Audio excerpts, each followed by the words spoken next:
Joining me now, NBC Royal contributor Neil Sean. We finally meet in person. Vision in pink, Chris. Lovely. Thank you and look so at the weather much. you brought me. Oh, it was so nice all week. Now the rain is threatening, but the crowds are gathering. People are getting excited. I printed this out in black and white, but actually the program is beautiful, and they're going to sell it for charity, right? I think it's a really nice idea, that, because it will become a collector's edition. If you're thinking of getting one, I'll buy you one. You will? But, For £2. You've got a black and white printout now. But the thing is, it is a beautiful thing, and it will become historical because, you know, as the years go on, people do look at things and think, oh, I remember that with such great affection. And speaking of memories, one of the songs tomorrow was also played at Princess Diana's funeral. Yeah. Which, I mean, then again, you know, that's William's nod, if you like. Yeah. I mean, what we can tell you is tomorrow night at the party, after the big wedding, you know, the sort of disco party, there will be some black and white pictures of William through the years, along with Princess Diana. So I think that's a beautiful touch, actually. It's a real nod. As I was looking at the things that were released just today, I looked at the seating arrangements inside the Abbey, right behind us. Boy, I mean, anybody's wedding, that's always a tricky one, but the royal protocol here must be incredible. Who gets the front row? Who gets this part of the church? Well, I mean, you're spot on as ever, because, you know, really, when you're doing a wedding, it's so tricky, I think, for any family. And you always offend people because people always want to be on the front row. But I think it's kind of interesting that Earl Spencer is near the Middletons. And I think that's quite a like sort of a take, if you like, on that.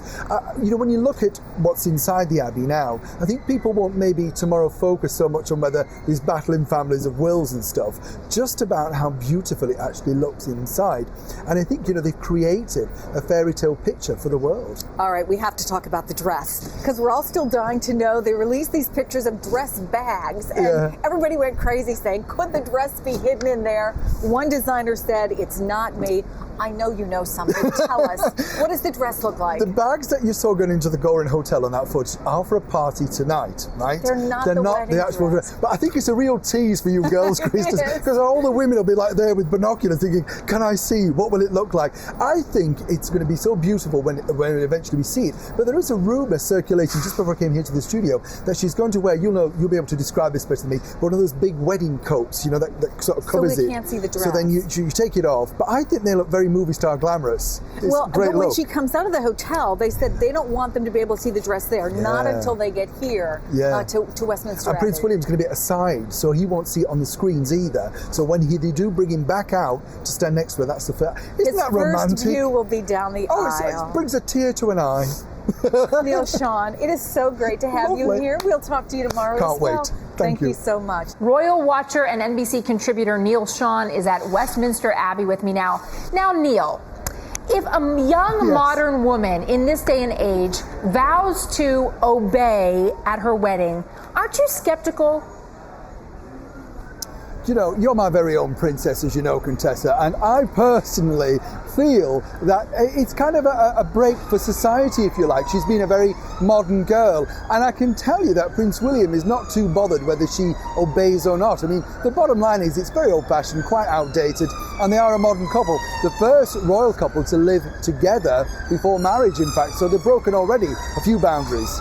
Yeah, and besides that, I don't know how modern it is. In 1886, our president, Grover Cleveland, excluded the obey from his wedding at the White House. I mean, come on, that's almost 200 years ago, 140 years ago. Come on.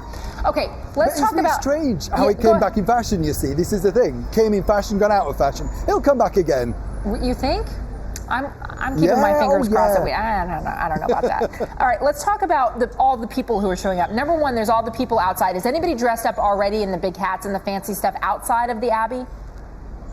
Well, we have actually had a few people dressed in their wedding attire, definitely down here. In fact, there's a guy just 2 blocks down from me who's dressed in full morning suit. He's making me feel slightly underdressed for you, Contessa. So yes, I think people are now getting into the spirit. But as you know, when you go to a wedding, be it royal or non-royal, there are certain things that you should and shouldn't do. And I think the golden rule is, you know, you can't really upstage the bride.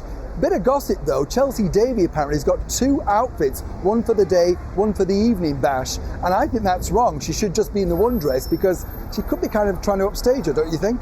No, because I think that's the modern thing now. All the brides have, I mean, I didn't, but other people, they have mega parties afterwards. They've got 14 different clothes changes.